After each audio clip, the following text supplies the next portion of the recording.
Hey folks, back one more time to share with you the poets I've been reading this summer. You know, that part one was so wildly successful and there's been so many requests for people wanting to know what poetry I'm reading. Some of y'all might be saying, yo, I'd like to read poetry, I just don't have the time. I just don't have any time to read poems. And I just want to share a Lao Tzu quote with you. Time is a created thing. To say I don't have time is like saying I don't want to. So I really like that. I've just got 3 books to talk with you about. You know, I'm starting back to my teaching job here in a couple days, and I'm just not going to have time to read much poetry for fun like I have been this summer.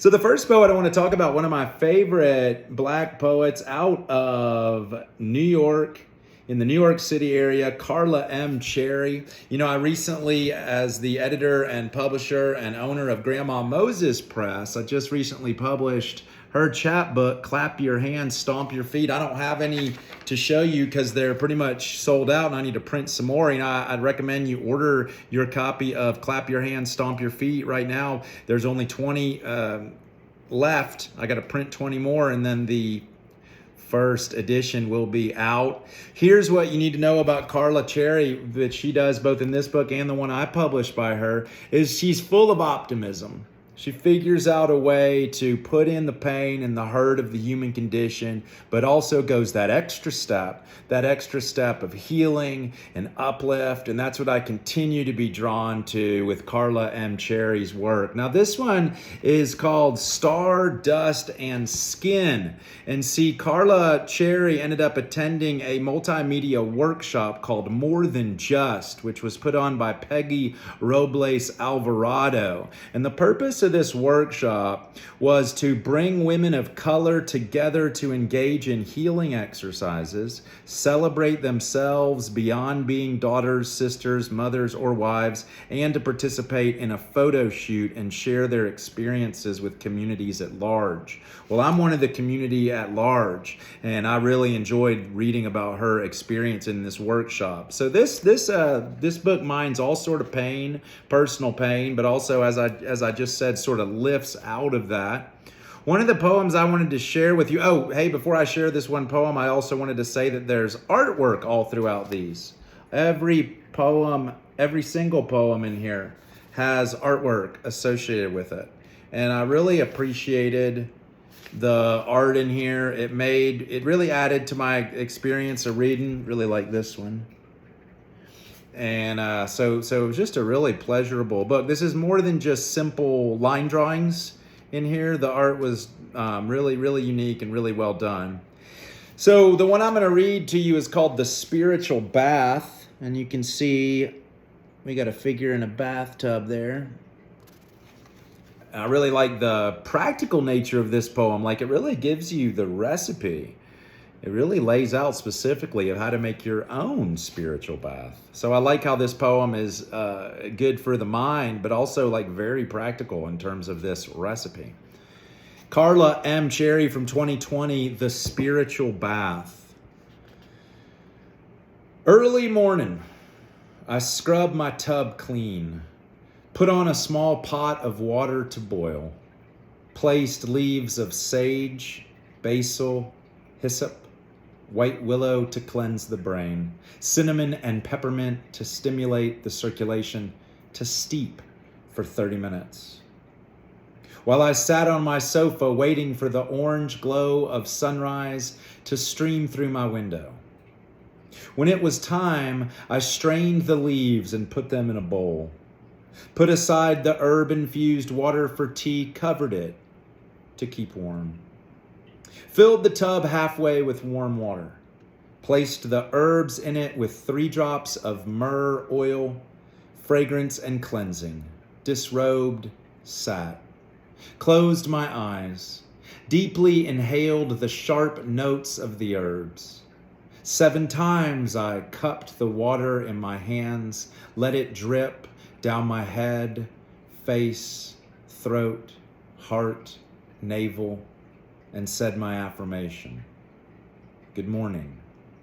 I am thankful to be a sacred, beautiful daughter of God. Patted myself dry, smoothed my skin with lavender-scented lotion, put on a white dress and a white head wrap, dropped the juice of half a fresh lemon, 3 teaspoons of honey in my tea. And that was published by TonyInc.com, TONIIINC.com, Tony Inc. Highly recommend this one to you. It was very pleasurable and uplifting to read. Stardust and Skin, Carla M. Cherry, a poet in the New York City area. Also a high school educator, high school English teacher, which I think is just a fine profession for a poet. And those high school poets, high school teacher poets don't get quite as much attention as all the other poets that teach at higher levels, but they're still out there fighting the good fight, one line at a time, baby. Now, next up, Norman Dubie. Are we making eye contact? What's up, Norman? Norman Dubie, 1971. Now, this book is called ALEHOUSE Sonnets. These sonnets are 15 lines long. So that's 1 line longer than a traditional sonnet, which is 14 lines long. I do appreciate how he sticks to this form the whole way through. Every poem in here is 15 lines. Also, he sticks to a very specific theme. All these poems are related to this dude, this 19th century British essayist called William Hazlitt, Hazlitt. I guess Dubie and Hazlitt have a lot in common. One of the things they have in common is they have the same birthday. Another thing, they're both fathers. Another thing is both of their fathers were Quaker ministers. At least that's what I put together with this book. Now, this was one I didn't love the whole thing. I didn't even like it that much. Now, I didn't hate it. I did finish it from start to end. But I just want to share that because even if you aren't in love with every poem, even if you aren't even in love with the book, I still think you can get something out of it. You know, when you read poetry, when I read poetry, sometimes it's just like a line that will give me pleasure. For example, a couple lines. This is a couple lines in this book that I just love. Just a couple lines that made it worth the money I paid for this. Check out these few lines here.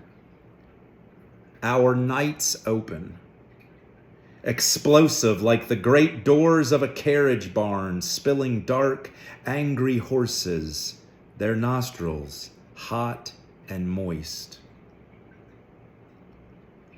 Our nights open, explosive like the great doors of a carriage barn, spilling dark, angry horses, their nostrils hot and moist.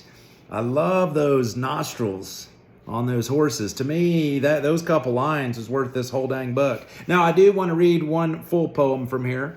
This was called Organ Meats, like MEATS. Here we go. Please pass the tongue, the liver, and your intestines, my confederate, and we'll enjoy these organ meats together. Isn't war a lovely salt lick? And don't you envy them, their pastures, their last watering places? Isn't it peculiar how the first dispatch from Austerlitz will give you thoughts you've never had before or ever intend to have again? Here, you can wipe your plate clean with this pigeon wing. Let's step out into the weather without our caps or wearing 10-gallon milk cans over our heads. Isn't it surprising how soda biscuits taste like cheese? And we are all eating the hearts of animals? Paris under siege served up whiskered river rats as fat as puppies. And, mademoiselles, please save the tails that our Bonaparte might pick his teeth with them.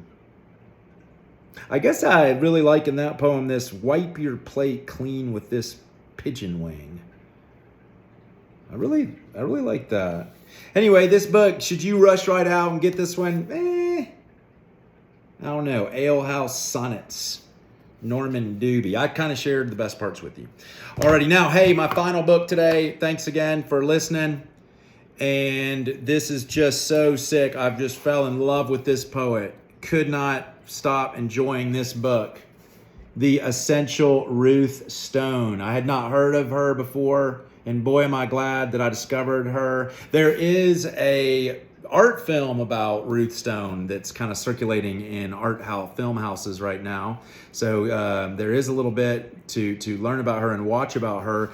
But just a lovely poet. She left her first husband for this Jewish dude, and this Jewish dude ended up committing suicide by hanging himself on the back of a door.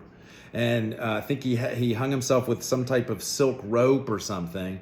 And that's all through here, a whole bunch. That tragedy really defined this poet, and some would say that tragedy defines all poets. There's a really nice intro by the granddaughter of Ruth Stone in here. And I'm going to share 2 poems by Ruth Stone. This first one, man, when I read this first one, I just immediately wanted to memorize it. And I can't say that that's really ever happened before, besides maybe William Stafford's Traveling Through the Dark. This is maybe the only other poem besides that one that I wanted to commit. I just wanted to have this one in my heart to spit out anytime. What I love about this, and I saw Ruth Stone on a YouTube video, she said this is a love poem. And man, those are so hard to write. And this is just a perfect one. Gosh darn it. There's just nothing but joy in here. I just don't see where there's any pain. And I think that sometimes poetry is too heavy on the pain side. And for a poet to push through that obvious pain of the human condition and give us that light, which Carla does, but what Ruth Stone does in this poem here, it's something I really aspire to and something I'm trying to do in my own writing. This one, maybe you've heard of it if you're familiar with Ruth Stone. I think this is one of her more famous ones. In fact, at her house where she lived, this is on a plaque outside her house. It's called Green Apples. In August, we carried the old horsehair mattress to the back porch and slept with our children in a row. The wind came up the mountain into the orchard, telling me something, saying something urgent. I was happy. The green apples fell on the sloping roof and rattled down. The wind was shaking me all night long, shaking me in my sleep like a definition of love, saying, this is the moment, here, now.